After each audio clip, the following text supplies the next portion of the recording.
पिछले वीडियो में आपने देखा था कि किस प्रकार से जन्मेजय ने अपने पिता की मृत्यु का रहस्य को जाना। अब आगे की कथा। जन्मेजय अपने पिता की मृत्यु के इतिहास को जानकर अत्यधिक क्रोधित हो गया।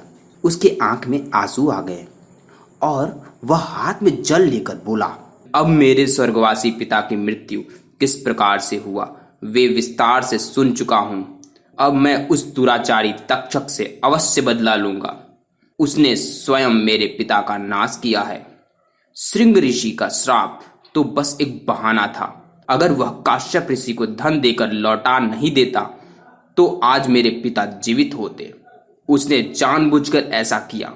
अगर वह काश्यप ऋषि को रोकता नहीं तो श्रृंग ऋषि का श्राप भी पूरा हो जाता और मेरे पिता भी जीवित होते। संपूर्ण दोष नागराज तक्षक का है। राजन ने सभी पुरोहित और ऋषियों को आदेश दिया, दुराचारी तक्षक मेरे पिता के मृत्यु का दोषी है। आप लोग ऐसा उपाय कीजिए जिससे कि मैं उससे बदला ले सकूं।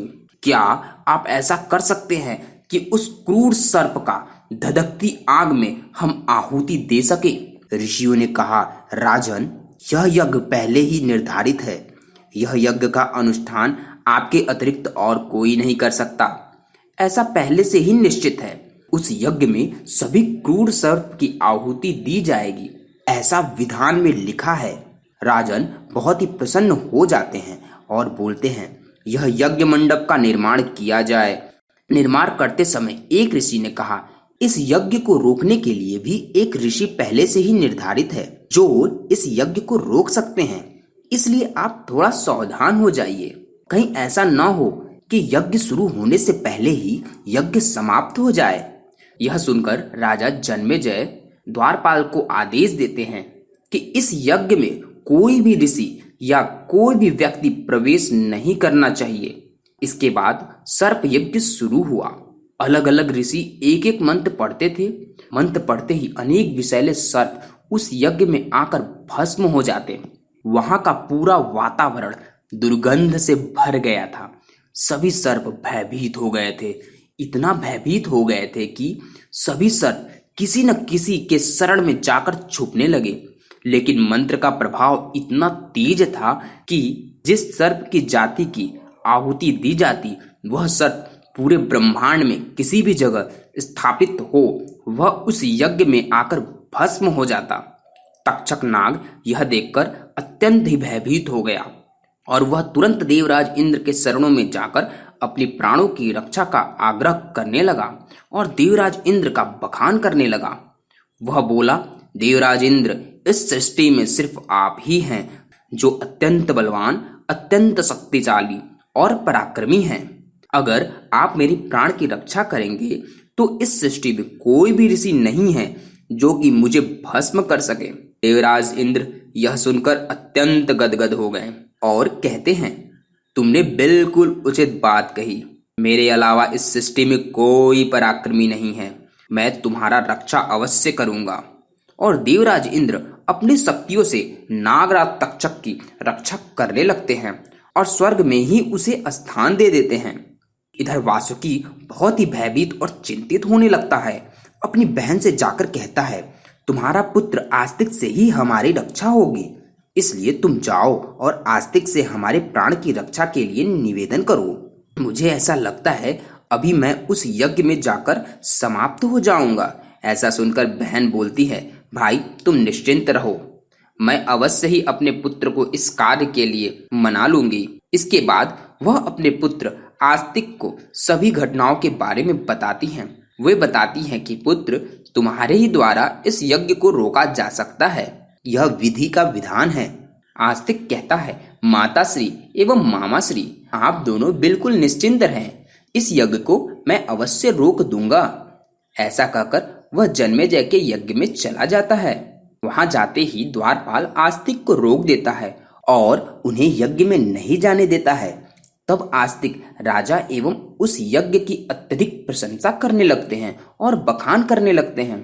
अपने ज्ञान से ऐसे श्लोक का निर्माण करते हैं जिसमें राजा की अत्यधिक प्रशंसा की जाती है और वहां की सभी ऋषियों की भी बहुत प्रशंसा करते हैं, जिसे सुनकर सभी ऋषि और जन्मेजय अत्यंत प्रसन्न हो जाते हैं और उस बालक को अपने यज्ञ में आने का आमंत्रण देते हैं।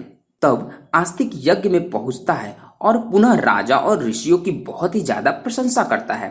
राजन बोलते हैं, मैं तुमसे अत्यंत प्रसन्न हूँ बालक, तुम्हारा श्लोक और स्तुति बहुत ही निराली है, इसलिए मैं इस यज्ञ के बाद जो भी तुम मांगोगे मैं तुम्हें अवश्य दूंगा। इतना कहकर जन्मेजय बाकी ऋषियों से कहते हैं, यह यज्ञ कब तक चलेगा? मुझे जिससे प्रतिशोध लेना है वह नागराज तक्षक इस अग्नि में भस्म क्यों नहीं हुआ? तब ऋषि लोग कहते हैं, हे राजन, नागराज तक्षक देवराज इंद्र के शरण में है, इसलिए वह इतनी आसानी से अभी नहीं आया। जन्मेजय बोलते हैं, क्या आप लोग के पास ऐसी कोई उपाय नहीं है जिससे नागराज तक्षक की इस यज्ञ में आहुति हो सके? तब ऋषियों ने अपने प्रचंड पराक्रम दिखाते हुए एक ऐसे मंत्र की आहुति दी कि स्वर्ग में आश्रित लिया नागराज तक्षक यज्ञ की तरफ बढ़ने लगा। नागराज तक्षक अत्यंत ही भयभीत हो जाता है और वह देवराज इंद्र के सिंहासन को जाकर पकड़ लेता है। देवराज इंद्र कहते हैं, तुम यहाँ सुरक्षित हो। तब तक मंत्र का इतना प्रभाव रहता है कि नागराज तक्षक के साथ साथ देवराज इंद्र का सिंहासन और देवराज इंद्र खुद उस प्रचंड यज्ञ की ओर बढ़ने लगते हैं। आधे रास्ते में देवराज भयभीत होकर स्वर्ग की तरफ पलायन कर जाते हैं और नागराज तक्षक भय के कारण बीच में ही मूर्छित हो जाता है। इधर नागराज तक्षक को आते हुए देख आस्तिक रुको रुको रुको कहते हैं। सभी ऋषि मंत्रोच्चारण करना रोक देते हैं, जिसके बाद नागराज तक्षक हवा में ही लटक जाता है और आस्तिक ने पुनः ऋषियों और राजा की स्तुति करना प्रारंभ कर देते हैं, जिससे कि सभी लोग वहां मंत्र मुग्ध हो जाते हैं और राजा प्रसन्न होकर कहते हैं, तुम्हें जो भी चाहिए वे अभी मांग लो, मैं तुम्हें अवश्य दूंगा। तब आस्तिक कहते हैं, हे राजन, मैं यही चाहता हूं कि इस यज्ञ को यहीं समाप्त कर दिया जाए। राजन के न चाहते हुए भी इस यज्ञ को समाप्त करना पड़ता है। उधर बचे हुए सर्प बहुत खुश हो जाते हैं। इस कथा में इतना ही। आपको मेरी यह कथा कैसी लगी आप हमें जरूर बताएं। धन्यवाद।